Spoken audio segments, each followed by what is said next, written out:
Signore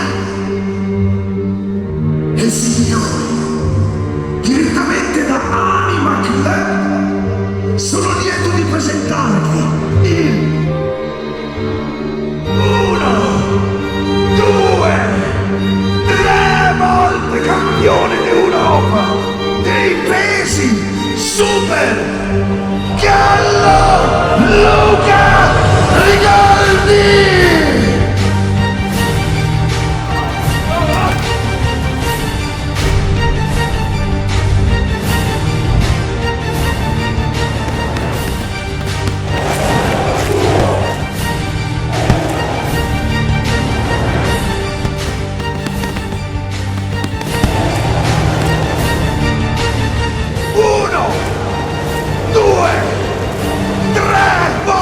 Campione europeo!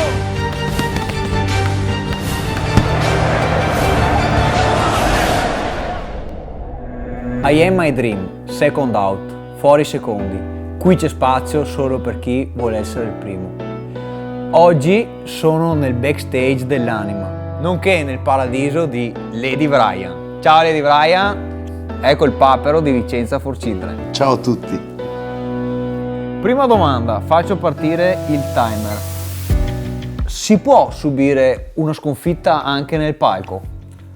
Assolutamente sì, si può perdere anche sopra il palco, come si può perdere nella vita, in ogni professione, in una situazione sentimentale. Diciamo che la vita è fatta di battaglie, le battaglie le puoi vincere e le puoi anche perdere. Sicuramente tutte le sconfitte servono assolutamente a innanzitutto capire quali sono stati i tuoi errori e di conseguenza a diventare una persona migliore, perché puoi sempre migliorare nella vita e nella professione. Personalmente mi è capitato che qualche serata sia andata storta o non secondo le mie aspettative, e non ti nego che ho sofferto particolarmente, perché anche io voglio sempre vincere, voglio sempre portare a casa una serata e come una vera rock star sono abituato a sputare sangue quando sono sopra nel palco, perché comunque tengo sempre da conto che il pubblico che tu hai davanti è un pubblico che è lì presente nella pista per te che sei il direttore d'orchestra, e di conseguenza è giusto che tu faccia il possibile per dare il meglio sia a livello professionale che a livello anche personale. Pensa, a volte mi è capitato in una serata particolarmente, che preferisco non citare, in cui ho avuto delle grosse difficoltà perché l'impianto audio di quella serata non mi supportava. Di conseguenza io non riuscivo a sentirmi bene quando ero all'interno della console e avevo dei grossi problemi a diciamo a relazionarmi con il pubblico, perché se tu non ti senti se non senti la tua voce nella cassa spia, che la cassa spia sono quelle casse che noi abbiamo lì vicino alla console, la cosa diventa veramente difficoltosa. E quando notavo che non riuscivo ad esprimermi e non vedevo la reazione del pubblico, e quindi la serata non esplodeva mai, è stata una sofferenza grandissima, anche perché ho dovuto è finito tempo. Finisci. Anche perché ho dovuto comunque portare a termine la serata per 4 ore di sofferenza.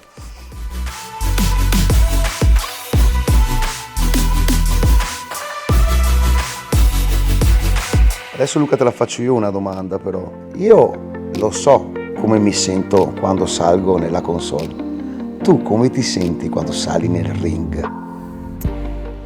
Bella domanda. Innanzitutto c'è da considerare che si sale sul ring e si è già vincitori una volta che si riesce a varcare quelle corde, no? Salire sopra il nostro palco, diciamo così. Perché il ring è sinonimo di vita, cioè lì davanti molte volte ti metti a confronto col tuo avversario, ma molte volte la prima cosa con cui ti confronti è con te stesso. Partendo da lontano arrivi sul ring sapendo che devi preparare tutto molto bene prima e tu sai se l'hai preparato bene o se non hai preparato bene questo, e non c'è niente che in quel momento lì ti possa salvare e tu lo sai e sei consapevole. Dopodiché, una volta passato questo step, quindi una volta vinto le proprie paure e si sale sul ring, siamo contro l'avversario che spesso varia, no? E mi piace considerare questo sport come una partita di scacchi. Una partita di scacchi perché a volte il pugilato viene visto come uno sport violento, uno sport primitivo. A me invece piace definirlo uno sport dove bisogna ragionare molto, dove bisogna avere molto conoscenza di sé, capire dove sono i propri limiti, dove si può arrivare e dove non si può arrivare. Dico questo perché una volta che sei di fronte all'avversario non vedi più l'avversario come un ostacolo, come una persona cattiva, no? Come molte volte succede in discoteca che si litiga e finisce a pugni. Invece sul ring è una cosa molto diversa, perché si è lì consapevoli che l'avversario è solo un mezzo da superare, è una barriera da battere, è una pedina della scacchiera da vincere, da eliminare. Ecco, quindi non è mai un odio reciproco verso l'avversario. Molte volte poi si creano dei contesti fatti apposta per creare anche intrattenimento, interesse attorno a questa, lo show. Però poi effettivamente ci si confronta ed è un confronto molto mentale, molto di strategia, c'è molto lavoro alle spalle ed ecco che poi la bellezza del match è proprio lì. Detto questo, è bello anche quando i due atleti si equivalgono, è lì che si vede il bello, no? Come negli altri sport, nella MotoGP, nella Formula 1, quando vediamo il sorpasso e controsorpasso, no? Perché quando si doppia l'avversario ormai sappiamo come va a finire. Invece è proprio molto bello anche nel nostro sport quando ci si gioca sul filo del rasoio fino alla fine.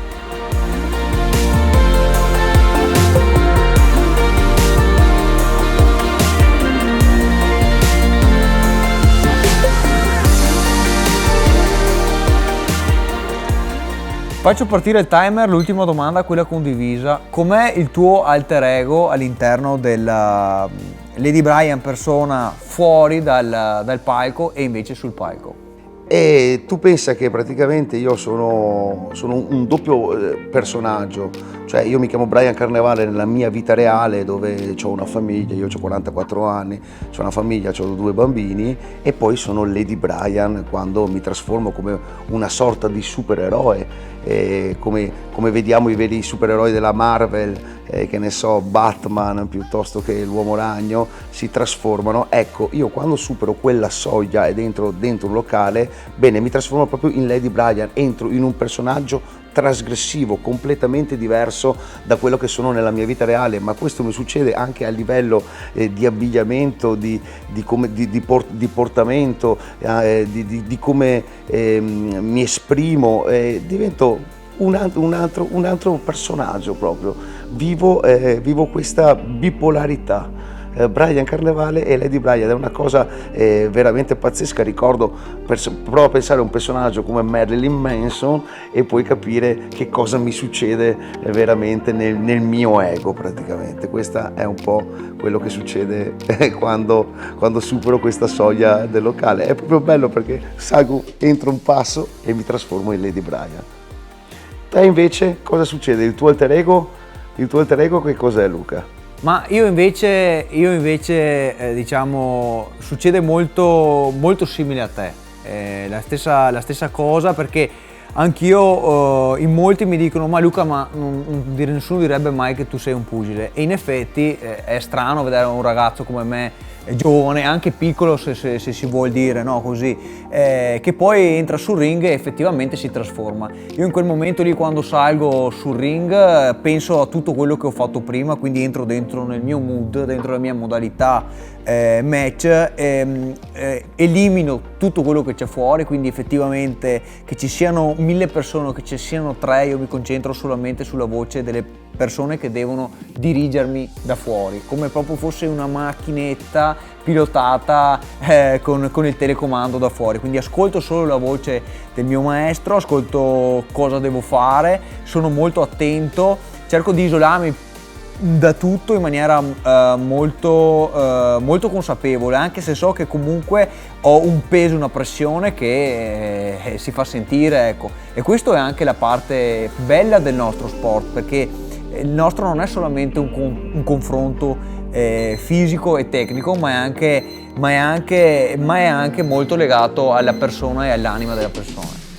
Ecco, abbiamo concluso. Buona la prima, e direi i tuoi sogni chiamali obiettivi.